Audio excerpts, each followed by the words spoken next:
Le plus grave, c'est pas ça. Le vrai problème, c'est ailleurs, c'est son dos. En fait, il est paralysé. Depuis son accident, le salaire de Rafi n'est plus payé et l'entreprise n'a pas encore versé 1 centime à l'hôpital. Vous pensez qu'ils vont lui verser quelque chose? J'espère. Qu'est-ce que vous pensez, ils vont le faire? Je ne suis pas sûr. Vous n'êtes pas sûr? Ils sont censés le faire, c'est la loi. Ils sont censés verser une indemnité. Peut-être qu'ils le feront. Ce sont eux qui décident. On ne peut rien faire.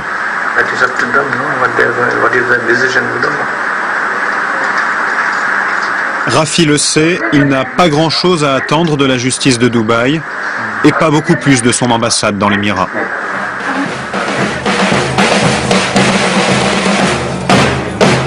Au consulat d'Inde, on fête aujourd'hui l'anniversaire de l'indépendance. Dans l'assistance, aucun Émirati, pas un seul officiel n'a fait le déplacement.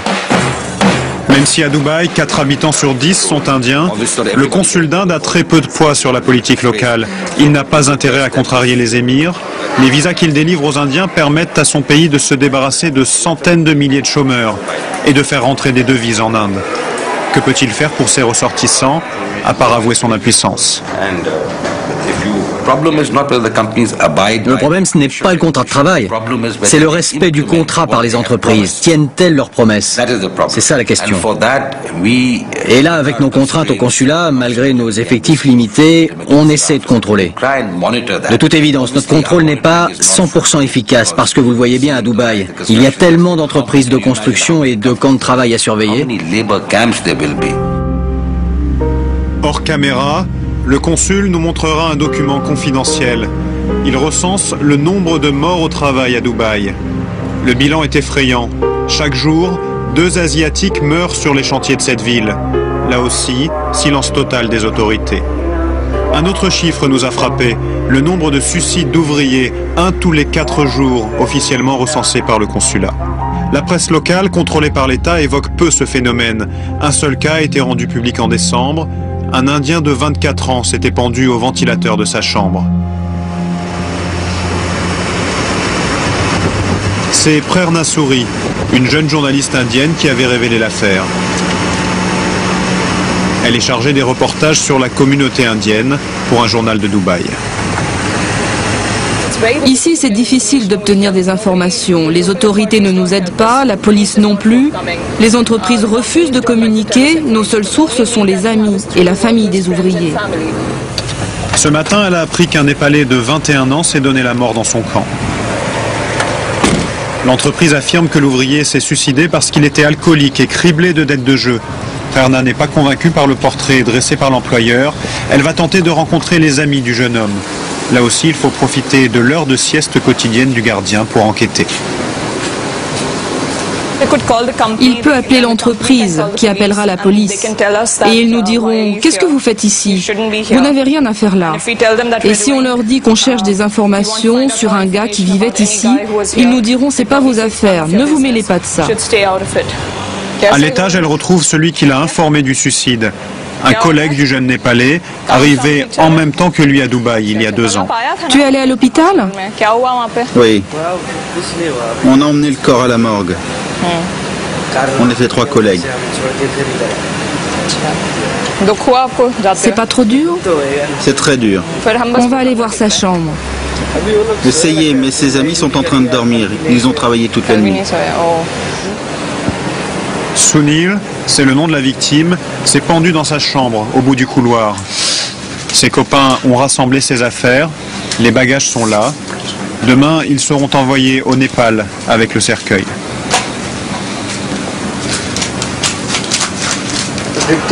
À 8 h du matin, je rentre du boulot, la porte est fermée, impossible d'ouvrir. Alors j'entre par la fenêtre et là je le vois pendu au ventilateur. Là, comme ça? Oui, il s'était pendu avec un drap noué autour du cou.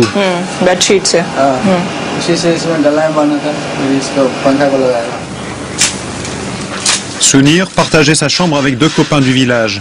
Tous étaient venus ici nourrir leur famille. Sur ces photos, les jours heureux qui suivirent leur arrivée. Le rêve semblait à portée de main.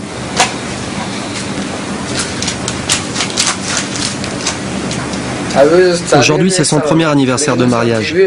Il est resté 2 mois avec sa femme et puis il a dû partir. Le patron de l'entreprise dit qu'il jouait aux cartes, il faisait des paris et passait tout son argent là-dedans. Il n'a jamais dépensé d'argent au jeu. Il buvait?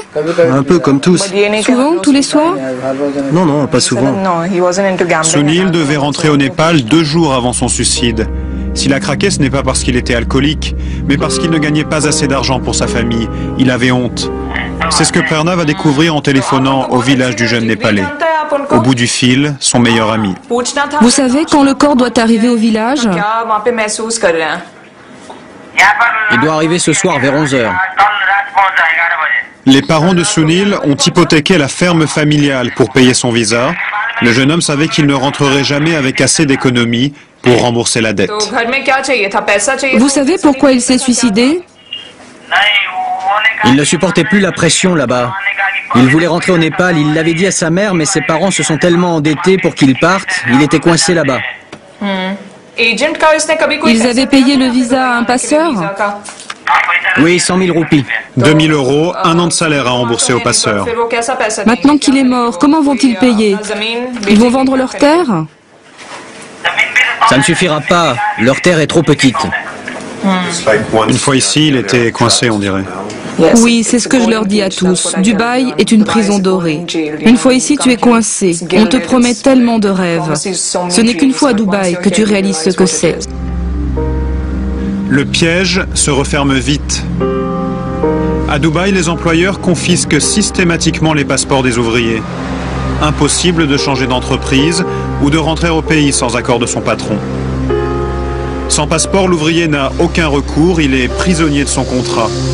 Il ne nous a fallu que quelques jours pour trouver des dizaines d'ouvriers qui souhaitent fuir Dubaï et rentrer chez eux. C'est le cas de Nirmal Singh. Son entreprise ne le paye plus depuis 6 mois. Il veut rompre son contrat et partir.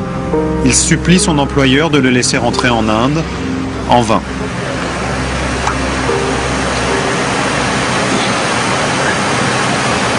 Je n'en peux plus. Ma famille au pays a besoin de moi.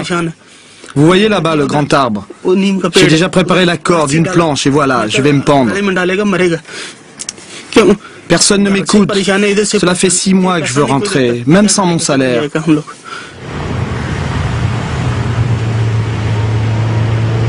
L'entreprise de Nirmal Singh se trouve à 1 kilomètre de son camp.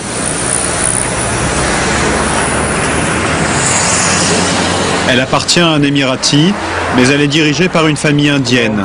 Good evening. Un père et son fils. Pour eux, c'est une histoire banale. Ils ne comprennent pas qu'on s'y intéresse. Ils nous interdisent même d'en parler. Vous connaissez Nirmal Singh? Amenez-le ici, en face de moi. Sans que je dise un mot, il me touchera les pieds et implorera mon pardon. C'est un ivrogne. Qu'est-ce que vous voulez faire avec un alcoolique? Rendez-lui simplement sa carte de travail et son passeport. Il changera d'entreprise. Non, c'est nous qui déciderons de l'expulser si on le souhaite. On ne lui rend pas son passeport comme ça. Pourquoi pas? Parce que c'est nous qui mettons fin au contrat et qui renvoyons les gens en Inde. Pourquoi vous gardez les passeports? On fait comme tout le monde. Pourquoi? On veut contrôler nos employés.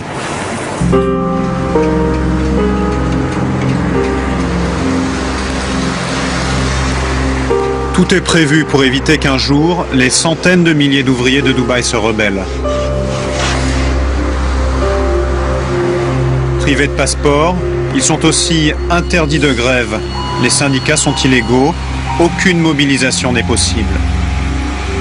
Les bénéfices des promoteurs en dépendent, comme l'image idyllique de Dubaï que Pascal Méniès vend aux entrepreneurs français.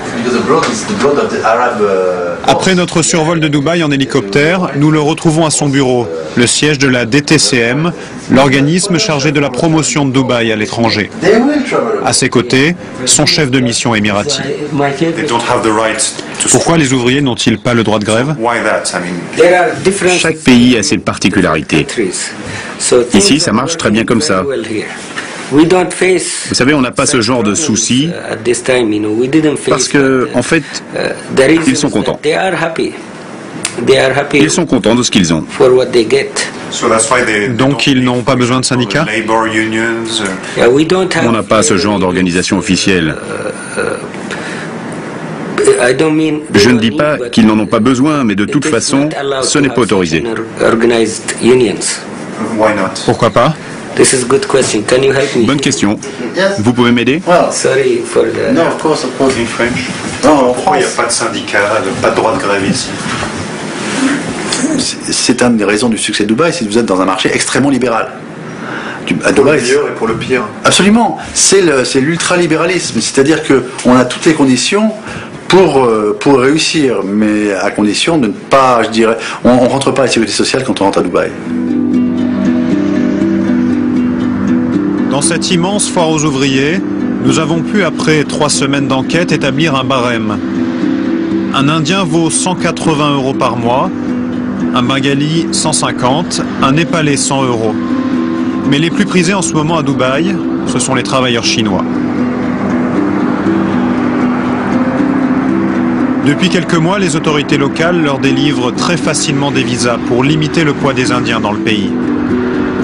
Les Chinois ont leur camp à part, à la sortie de Dubaï, en direction du désert.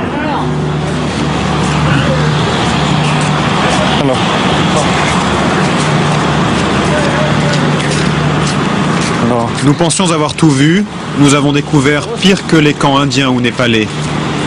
Le camp chinois, c'est un ensemble de préfabriqués autour d'une sorte de cantine en plein air. Tiens, viens par là. Non. Alors, bonjour. English? Vous parlez anglais? Non. Est-ce que je peux entrer? Ah, sleeping? Ils dorment? Alors. Impossible d'échanger 2 mots d'anglais. Tous ces ouvriers sont des paysans venus des régions les plus pauvres de Chine. Speak English? Non? English speak, non? Dans chaque chambrée, nous avons compté 36 lits, enfin 36 planches de bois superposées. Okay. Pas de matelas, aucune séparation entre les lits. Promiscuité totale. Oui, la salle de bain. Ah oui. Here, left? Oh. Ok, thank you. Ils sont 550 à vivre ici. Ils partagent une seule salle de bain.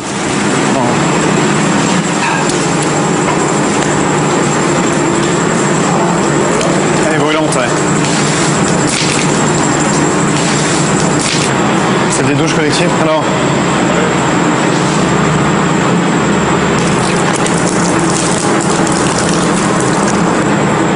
Ça sent très très mauvais.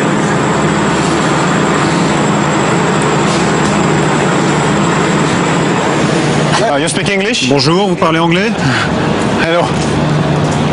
Le jeune chef de camp est le seul à parler anglais. Okay, il a 23 ans. But we are from France. Nous venons de France. Oh, de France. We are from France. Oui, de France. Donc si on voulait construire 2 magasins dans un centre commercial, est-ce que vous pourriez nous trouver des ouvriers? Des ouvriers? Vous, avec votre entreprise, est-ce que vous pouvez nous fournir des ouvriers? On peut trouver un accord? Oui, c'est nous qui avons le contrat des îles Palmiers. Vous avez assez d'ouvriers pour d'autres projets? Pas pour l'instant, mais bientôt on recevra d'autres ouvriers de Chine. Dans combien de temps? D'ici un mois. On en aura 200 ou 300 de plus. Officiellement, il faut 6 mois et des contrats de travail en bonne et due forme pour obtenir les visas. Le jeune Chinois peut tout régler en un mois pour 50 ouvriers. Il n'a besoin ni du nom de notre entreprise, ni de savoir ce qu'on veut faire des ouvriers. Les ouvriers indiens ne sont pas efficaces. Ils ne sont pas efficaces? Oui, ils travaillent très lentement, vous savez. Les Chinois travaillent plus vite? Oui, les Chinois c'est beaucoup mieux. Et ils peuvent travailler combien d'heures par jour pour le même salaire? Oh, dans une journée, ils font jusqu'à 13 heures. 13 heures. En tout cas, au minimum 12 heures. Oui, parce que les Indiens, c'est plutôt 8 ou 10 heures par jour. Les Chinois travaillent plus longtemps. Ok, 13. Thank you very much.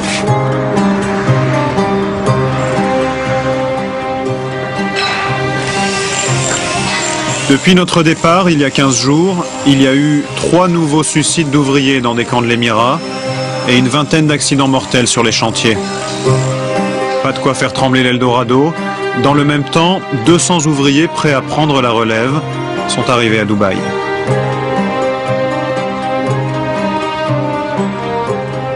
Et nous accueillons tout de suite Philippe Levasseur.